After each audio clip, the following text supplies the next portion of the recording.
Sahabat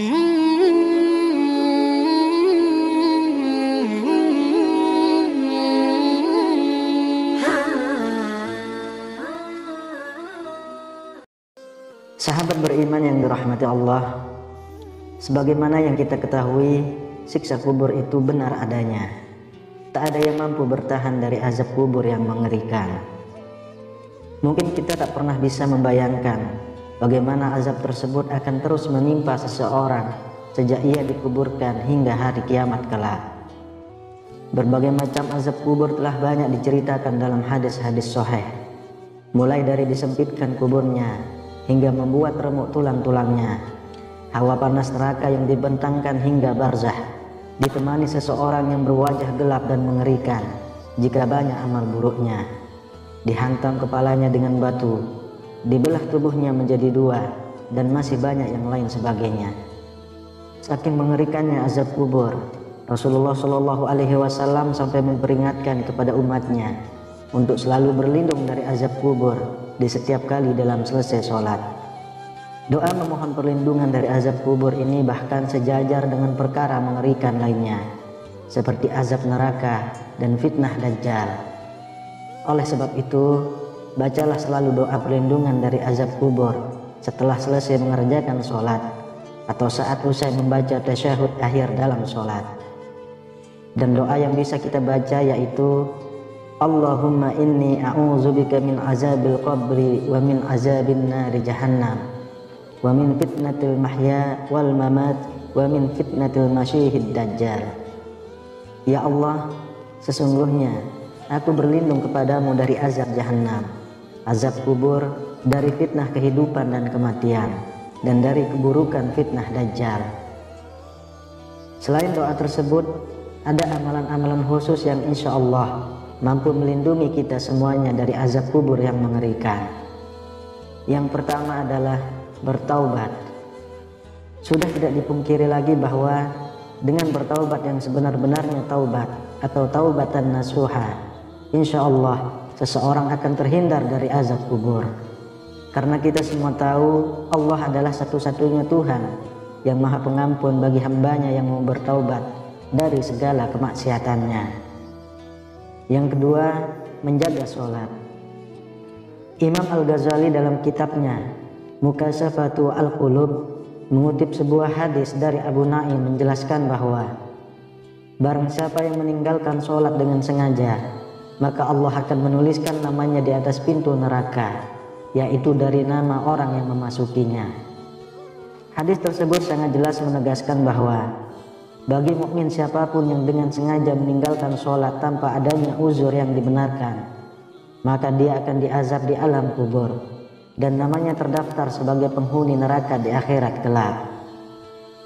Karena setiap ruh yang berada di alam kubur akan melihat tempatnya di akhirat, apakah dia di surga ataukah di neraka.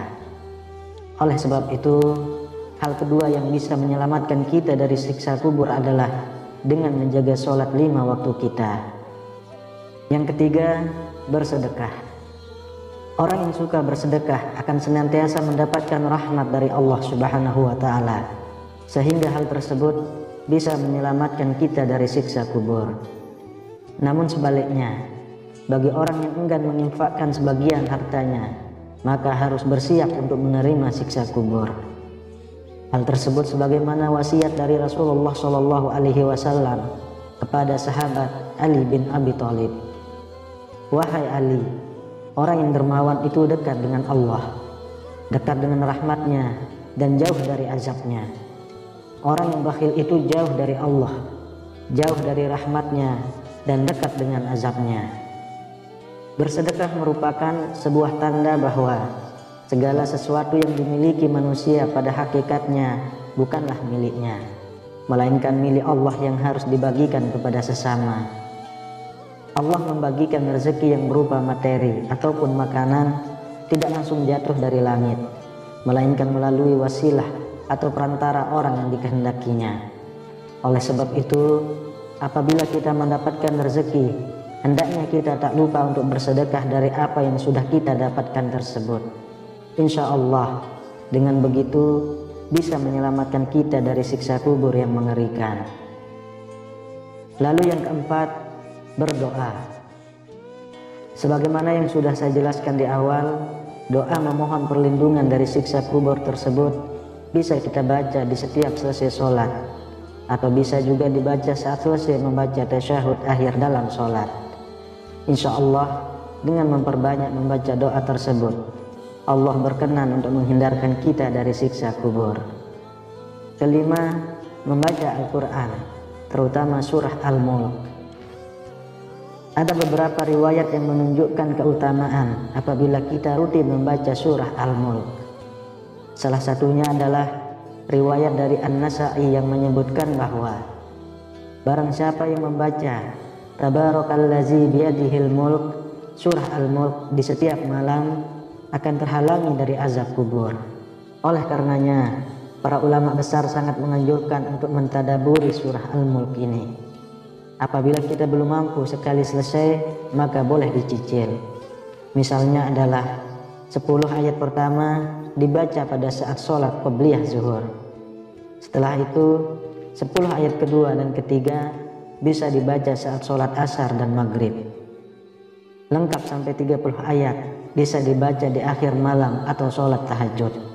Insya Allah dengan begitu sudah cukup menyelamatkan kita dari siksa kubur. Bagi saudaraku yang belum hafal surah Al-Mulk, mulailah sedikit demi sedikit untuk menghafal bacaannya terlebih dulu. Karena surah Al-Mulk hanya terdiri dari 30 ayat saja.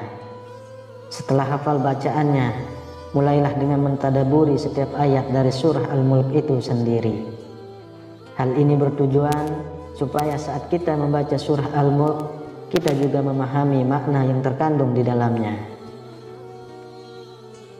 Yang keenam, mengamalkan isi Al-Quran.